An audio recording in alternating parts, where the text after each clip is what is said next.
ನಮಃ. ಹರಿ ಓಂ. ಕಾಂತಾಯ ಕಲ್ಯಾಣಗುಣೀಕಧಾಮ್ನೆ ನವದ್ಯೋನಾಥ ಪ್ರತಿಮಪ್ರಭಾಯ ನಾರಾಯಣಾಯಾಖಿಲಕಾರಣಾಯ ಶ್ರೀಪ್ರಾಣನಾಥಾಯ ನಮಸ್ಕರೋಮಿ.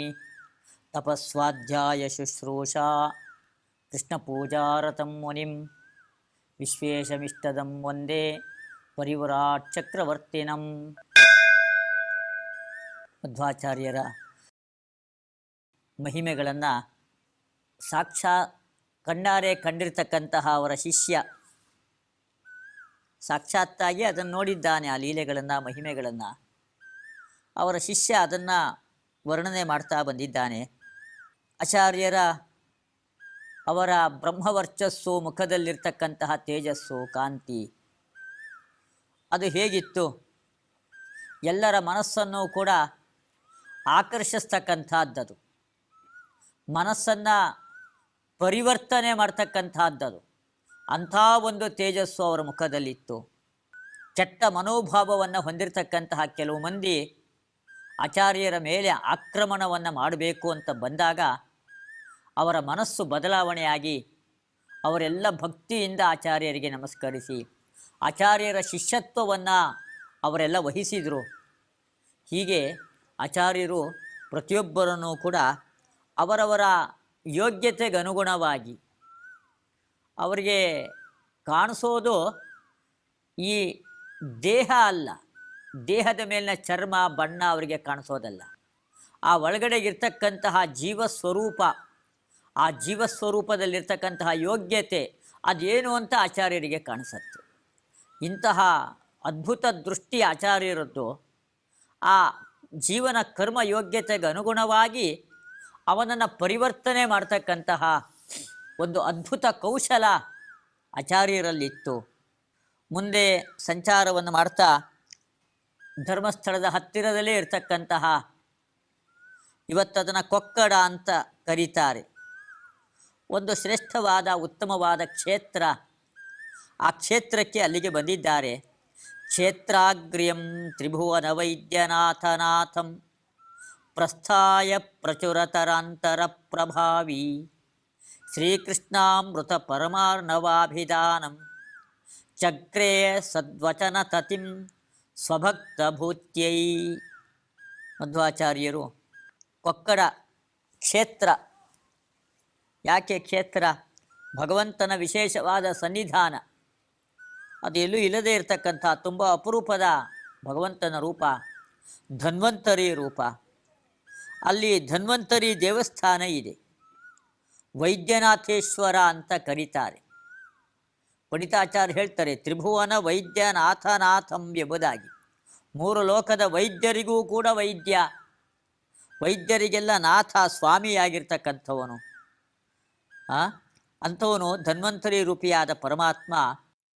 ಅವನು ನೆಲೆಸಿರ್ತಕ್ಕಂತಹ ಕ್ಷೇತ್ರ, ಆ ಕ್ಷೇತ್ರಕ್ಕೆ ಆಚಾರ್ಯರು ಬಂದಿದ್ದಾರೆ. ಪ್ರಚುರತರಾಂತರಃ ಅಂತ ಹೇಳ್ತಾರೆ ಆಚಾರ್ಯರನ್ನು. ಪ್ರಚುರತರಾಂತರಃ ಎಂಬುದಾಗಿ. ಪ್ರಚುರತರಾಂತರ ಅಂದರೆ ಪ್ರಚುರತರ, ಅತಿಶಯೇನ ಪ್ರಚುರ ಅಂದರೆ ಬಹಳ ವಿಸ್ತಾರವಾದದ್ದು, ದೀರ್ಘವಾದದ್ದು, ಆಳವಾದದ್ದು. ಏನು? ಅಂತರ ಜ್ಞಾನ. ಅಂತರ ಅಂದರೆ ಜ್ಞಾನ ಅಂತ ಅರ್ಥ. ಆ ಪರಿಪೂರ್ಣವಾದ, ವಿಸ್ತಾರವಾದ, ವಿಶಾಲವಾದ ಜ್ಞಾನವನ್ನು ಹೊಂದಿರತಕ್ಕಂಥವರು ಆಚಾರ್ಯರು. ಆ ಕೊಕ್ಕಡ ಕ್ಷೇತ್ರಕ್ಕೆ ದಯಮಾಡಿಸಿದ್ದಾರೆ. ಅಲ್ಲಿ ಒಬ್ಬ ಭಕ್ತ, ಅವನಿಗೆ ಉತ್ತಮವಾದ ಜ್ಞಾನ ಸಂಪತ್ತು ಬೇಕಾಗಿದೆ. ಆ ಜ್ಞಾನ ಸಂಪತ್ತು ಬೇಕು ಎಂಬುದಾಗಿ ಅವನು ಪ್ರಾರ್ಥನೆಯನ್ನು ಮಾಡಿಕೊಂಡಾಗ ಆ ಮೋಕ್ಷಕ್ಕೆ ಕಾರಣವಾದ ಜ್ಞಾನ, ತತ್ವಜ್ಞಾನ, ಆ ತತ್ವಜ್ಞಾನವನ್ನೇ ನೀಡ್ತಕ್ಕಂತಹ ಒಂದು ಕೃತಿಯನ್ನು ಆಚಾರ್ಯರು ಅವನಿಗೆ ರಚನೆಯನ್ನು ಮಾಡಿಕೊಟ್ರು. ಇದರ ಅಧ್ಯಯನ ಮಾಡು, ದಿವಸ ಪಾರಾಯಣ ಮಾಡು, ಇದರಿಂದ ನಿನ್ನ ಜೀವನದಲ್ಲಿ ಎಲ್ಲ ಅಭಿಲಾಷೆಗಳು ಈಡೇರುತ್ತೆ, ಎಲ್ಲ ವಿಧವಾದ ಸಂಪತ್ತು ದೊರೆಯುತ್ತೆ, ಜ್ಞಾನ ಸಂಪತ್ತು ದೊರೆಯುತ್ತೆ, ಭೌತಿಕವಾದ ಸಂಪತ್ತು ಕೂಡ ದೊರೆಯುತ್ತೆ. ಆದ್ದರಿಂದ ನೀನು ಈ ಗ್ರಂಥವನ್ನು ಪ್ರತಿನಿತ್ಯ ಪಾರಾಯಣ ಮಾಡು, ಅಧ್ಯಯನ ಮಾಡು ಅಂತ ಒಂದು ಕೃತಿಯನ್ನೇ ರಚನೆ ಮಾಡಿಕೊಟ್ರು. ಶ್ರೀಕೃಷ್ಣಾಮೃತ ಪರಮಾರ್ಣವಾಭಿಧಾನಂ. ಕೃಷ್ಣಾಮೃತ ಮಹಾರ್ಣವ ಅಂತ ಕರೀತಾರೆ.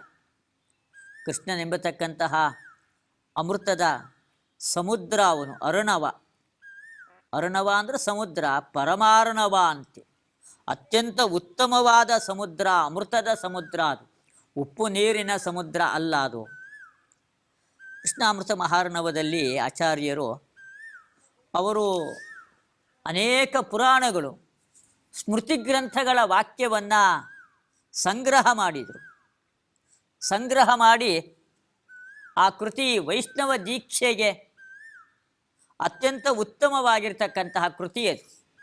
ಯಾರು ಈಗಾಗಲೇ ವೈಷ್ಣವ ದೀಕ್ಷೆಯನ್ನು ಹೊಂದಿದ್ದಾರೆ ಅವರ ಆ ಕೃತಿಯನ್ನು ನೋಡಿದರೆ ಅವ್ರಿಗಿನ್ನೂ ಕೂಡ ಹೆಚ್ಚು ವಿಷ್ಣು ಭಕ್ತಿ, ಸದಾಚಾರದ ಮಾರ್ಗದಲ್ಲಿ ಹೆಚ್ಚೆಚ್ಚು ತೊಡಗಿಸಿಕೊಳ್ಬೇಕು ಅಂತನ್ನೋ ಪ್ರವೃತ್ತಿ ಅಧಿಕವಾಗಿ ಬೆಳೆಯುತ್ತೆ ಆ ಕೃತಿಯಿಂದ.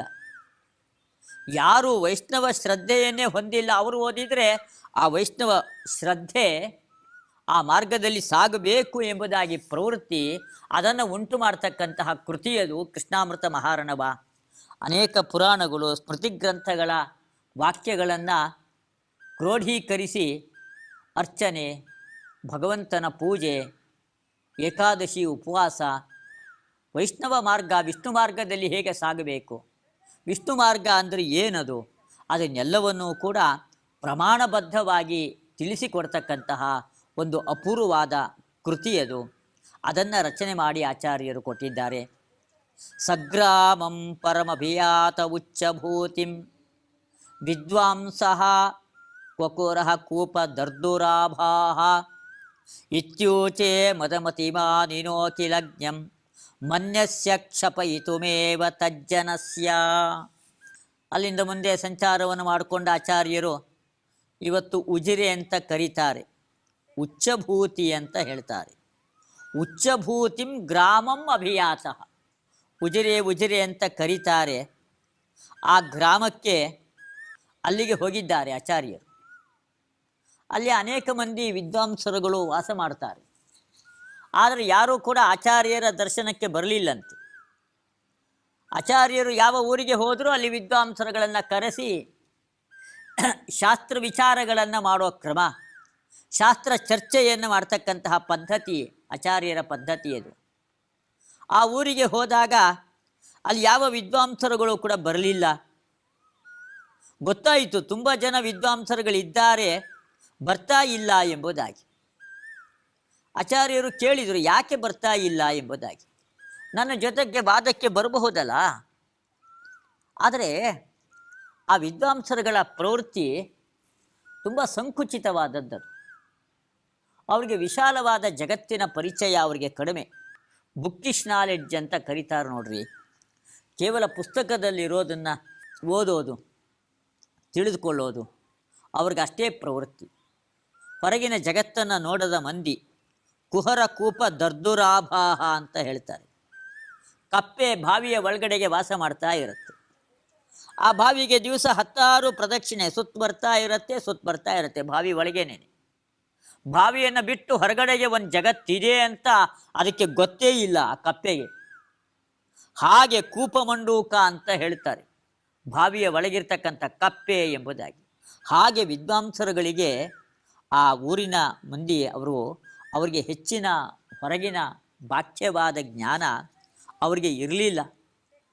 ಆದ್ದರಿಂದ ಅವರಿಗೆ ಆಚಾರ್ಯರ ಹತ್ರ ಬರಬೇಕು, ಅವ್ರಿಗೆ ಆ ಪ್ರವೃತ್ತಿ ಇಲ್ಲ. ಇನ್ನೊಂದು ಕಡೆಯಲ್ಲಿ ಅವರಿಗೆ ಸ್ವಾಭಿಮಾನ ಅದೊಂದು ಬೇರೆ ಕಾಡ್ತಾ ಇದೆ. ಮದಮತಿಮಾನಿನಃ ಅಂತ ಹೇಳ್ತಾರೆ, ಅತಿಮಾನಿನಃ ಎಂಬುದಾಗಿ. ಮದಂ ಕ್ಷಪಯಿತುಮೇವ. ಯಾಕೆ? ಅತಿಮಾನಿನಃ ಅಖಿಲಜ್ಞಂ ಮನ್ಯಸ್ಯ. ನಾವೇ ಎಲ್ಲವನ್ನು ತಿಳಿದವರು, ನಮಗಿಂತ ದೊಡ್ಡ ವಿದ್ವಾಂಸರು ಯಾರಿದ್ದಾರೆ? ಹೀಗೆ ಆ ವಿದ್ವಾಂಸರುಗಳ ಭಾವನೆ, ನಾವು ಓದಿರೋದೇ ಕೊನೆ, ಇದಕ್ಕಿಂತ ಹೆಚ್ಚಿನ ಅಧ್ಯಯನ ಅಂತ ಇಲ್ಲೇ ಇಲ್ಲ, ನಾವೇ ಎಲ್ಲ ಓದಿ ಮುಗಿಸ್ಬಿಟ್ಟಿದ್ದೀವಿ ಅಂತ ಅಖಿಲಜ್ಞಂ ಮನ್ಯಸ್ಯ, ಎಲ್ಲವನ್ನೂ ತಿಳ್ಕೊಂಡಿರೋರು ಎಂಬುದಾಗಿ ಅತಿಮಾನಿನಃ, ಬಹಳವಾದ ಅಭಿಮಾನ, ಅಹಂಕಾರ ಅವರಿಗೆ. ಆ ಗ್ರಾಮದ ಜನರ ಮದವನ್ನು ಹೋಗಲಾಡಿಸ್ಬೇಕಾಗಿದೆ. ಅದಕ್ಕೆ ಆಚಾರ್ಯರು ಯಾಕೆ ಯಾರೂ ಕೂಡ ಬರ್ತಾ ಇಲ್ಲ, ಅಂತ ಅಲ್ಲಿರೋ ಮಂದಿಯನ್ನು ಆಚಾರ್ಯರು ಕೇಳ್ತಾ ಇದ್ದಾರೆ. ಆಮೇಲೆ ಬಂದರು, ಹೇಳಿ ಕಳಿಸಿದ ಮೇಲೆ ವಿದ್ವಾಂಸರುಗಳು ಬಂದರು. ಸರ್ವಜ್ಞೋಪ್ಯಯಮಧಿಕಂ ನಯಜ್ಞಭಂಗೀಂ ಸಂವಿತ್ತೇ ಯತ್ರೀತಿ ಬದ್ಧ ನಿಶ್ಚಯೋಸೌ ಆಭಾಂತಂ ಪರಿಷದಿ ಮತ್ಸರಾದ ಪೃಚ್ಛತ್ ಕರ್ಮಾರ್ಥ ಶ್ರುತಿಗಹನಾರ್ಥ ಖಂಡಭಾವಂ. ಆ ವಿದ್ವಾಂಸರುಗಳೆಲ್ಲರೂ ಕೂಡ ಆಚಾರ್ಯರನ್ನು ಪರೀಕ್ಷೆ ಮಾಡಬೇಕು. ಆಚಾರ್ಯರು ನಮಗೆ ಹೇಳಿ ಕಳಿಸಿದ್ದಾರೆ. ಅಂದರೆ ಇವತ್ತು ಒಂದು ವಾದ ನಡಿಬೇಕಿಲ್ಲಿ, ಚರ್ಚಾ ನಡಿಬೇಕಿವಾಗ. ಅದಕ್ಕೆ ಏನು ಮಾಡೋದು, ಯಾವ ವಿಚಾರವನ್ನು ತೆಗೆದುಕೊಳ್ಳೋಣ? ಇವರು ಎಲ್ಲ ಲೋಕದಲ್ಲಿ ಪ್ರಸಿದ್ಧರಾಗಿದ್ದಾರೆ, ಸರ್ವಜ್ಞರು ಅಂತ ಇವರನ್ನು ಕರೀತಾರೆ. ಆದರೆ ಏನಾದರೂ ಸನ್ಯಾಸಿಗಳು ಇವರು, ಸನ್ಯಾಸಿಗಳು. ಆದ್ದರಿಂದಾಗಿ ಇವರಿಗೆ ಯಜ್ಞಯಾಗದಲ್ಲಿ ಅಧಿಕಾರ ಇಲ್ಲ ಇವರಿಗೆ. ಅದನ್ನು ಯಜ್ಞಯಾಗಗಳ ಪ್ರಕ್ರಿಯೆಗೆ ಸಂಬಂಧಪಟ್ಟಿರ್ತಕ್ಕಂತಹ ವಿಚಾರಗಳನ್ನೇ ಇವರ ಹತ್ರ ಕೇಳಬೇಕು. ಆವಾಗ ಇವರಿಗೆ ಹೇಳಲಿಕ್ಕೆ ಬರೋದಿಲ್ಲ, ಸೋತು ಒಪ್ಕೊಳ್ತಾರೆ. ಹೀಗೆ ಮಧ್ವಾಚಾರ್ಯರನ್ನು ಏನಾದರೂ ಮಾಡಿ ಸೋಲಿಸಬೇಕು. ಆ ಸೋಲಿಸಲಿಕ್ಕೆ ಇದೇ ಮಾರ್ಗ ಒಳ್ಳೆಯದು. ಯತಿಗಳಿಗೆ ಯಜ್ಞಾಧಿಕಾರ ಇಲ್ಲ, ಆದ್ದರಿಂದ ಅದರ ಬಗ್ಗೆನೇ ಪ್ರಶ್ನೆಯನ್ನು ಕೇಳಬೇಕು ಎಂಬುದಾಗಿ ಆಚಾರ್ಯರು ಸಭೆಯಲ್ಲಿ ಕುಳಿತುಕೊಂಡಿದ್ದಾರೆ ತಮ್ಮ ಶಿಷ್ಯಂದರ ಜೊತೆಗೆ. ಆವಾಗ ಅಲ್ಲಿ ಬ್ರಾಹ್ಮಣರು ಪ್ರಶ್ನೆಯನ್ನು ಮಾಡಿದರು. ಛಂದಸಾಂ ವೈಶಸ್ಥೇನ ಅಹ್ನಾಪ್ತಾನಾಂ ರಸೋತ್ಯನೇದತ್. ಇದೆಲ್ಲ ಬ್ರಾಹ್ಮಣ ಭಾಗ, ಇದಕ್ಕೆಲ್ಲ ಅರ್ಥವನ್ನು ಹೇಳಬೇಕು ಎಂಬುದಾಗಿ ಆ ಉಜಿರೆಯ ವಿದ್ವಾಂಸರು ಮಧ್ವಾಚಾರ್ಯರನ್ನು ಪ್ರಶ್ನೆ ಮಾಡ್ತಾ ಇದ್ದಾರೆ. ಆವಾಗ ಆಚಾರ್ಯರು ಅದಕ್ಕೆಲ್ಲ ಅರ್ಥವನ್ನು ಹೇಳಲಿಕ್ಕೆ ಪ್ರಾರಂಭ ಮಾಡಿದರು. ಛಂದೋಭ್ಯಶ್ಚುತರಸ ಸಂಗ್ರಹ ಪ್ರವೀಣಾನ್ ಷಷ್ಠೇನ್ಹಿ ಪ್ರತಿವಿಹಿತಾನ್ ಪ್ರಜಾಧಿಪೇನ ನಾರಾಶಂಸ್ಯ ಚರಮಚಾರು ಮಂತ್ರಭೇದಾನ್ ಊಚೇ ಸೌತಂ ಅಭಿದಧತ್ ವಿಸಂಶಯಾಂಶಃ. ವಿಸಂಶಯಾಂಶಃ ಆಚಾರ್ಯರು ಎಂಥವರು? ಅವರಿಗೆ ಯಾವುದರ ಬಗ್ಗೆನೂ ಕೂಡ ಸಂಶಯದ ಲವಲೇಶವೂ ಕೂಡ ಅವರಲ್ಲಿಲ್ಲ. ಪರಿಪೂರ್ಣವಾದ ಯಥಾರ್ಥವಾದ ಜ್ಞಾನ ಅವ್ರಿಗಿದೆ. ಅದನ್ನು ಅವರಿಗೆ ಏನು ಹೇಳಲಿಕ್ಕೆ ಬರೋದಿಲ್ಲ. ಸರ್ವಜ್ಞರು, ಎಲ್ಲ ವೇದ ಮಂತ್ರಗಳ ಸಾಕ್ಷಾತ್ ದ್ರಷ್ಟಾರರೇ ಅವರಾಗಿದ್ದಾರೆ. ಆದರೆ ಅವ್ರಿಗೆ ಯಾವ ಮಂತ್ರದ ಅರ್ಥವನ್ನು ಹೇಳೋದು ಕೂಡ ಅದು ಕಷ್ಟಕರವಾದದ್ದಲ್ಲ. ಅದು ಅನಾಯಾಸವಾಗಿ ಮಂತ್ರದ ಅರ್ಥಗಳನ್ನು ಹೇಳಲಿಕ್ಕೆ ಪ್ರಾರಂಭ ಮಾಡಿದರು. 6ನೇ ದಿವಸ ಹೇಳಬೇಕು. ಯಜ್ಞ ಪ್ರಾರಂಭ ಆದ ಮೇಲೆ 6ನೇ ದಿವಸ ಅದನ್ನು ನಾರಾಶಂಸಿ ಇತ್ಯಾದಿ ಮಂತ್ರಗಳು, ಅದೆಲ್ಲ ಸೋಮರಸದ ಶೇಖರಣೆ. ಆ ಶೇಖರಣೆ ಮಾಡಬೇಕಾದ್ರೆ ವಿನಿಯುಕ್ತವಾಗಿರ್ತಕ್ಕಂತಹ ಮಂತ್ರಗಳು. ಅದನ್ನು ವೇದಗಳ ಸಾರಭಾಗ ಅಂತ ಕರೀತಾರೆ. ಸೋಮರಸದ ಶೇಖರಣೆಯ ಸಮಯದಲ್ಲಿ ವಿನಿಯೋಗಿಸ್ತಾ ಇರತಕ್ಕಂಥ ಮಂತ್ರಗಳು, ಅದನ್ನು ಯಜ್ಞದ 6ನೇ ದಿವಸ ಹೇಳಬೇಕು ಎಂಬುದಾಗಿ ಪದ್ಧತಿ. ಆ ಮಂತ್ರಗಳನ್ನು ಆಚಾರ್ಯರು ಸಮಗ್ರವಾಗಿ ಹೇಳ್ತಾ ಇದ್ದಾರೆ. ಪಂಡಿತರ ಎಲ್ಲ ಪ್ರಶ್ನೆಗಳಿಗೂ ಕೂಡ ಹಿಂದು ಮುಂದು ನೋಡ್ದೇನೇನೆ ಸಮಂಜಸವಾದ ಉತ್ತರವನ್ನು ಆಚಾರ್ಯರು ನೀಡ್ತಾ ಇದ್ದಾರೆ. ಮಂತ್ರಗಳ ಪ್ರತಿ ಪದದ ಅರ್ಥವನ್ನು ಕೂಡ ಆಚಾರ್ಯರು ವಿವರಿಸಿದರು.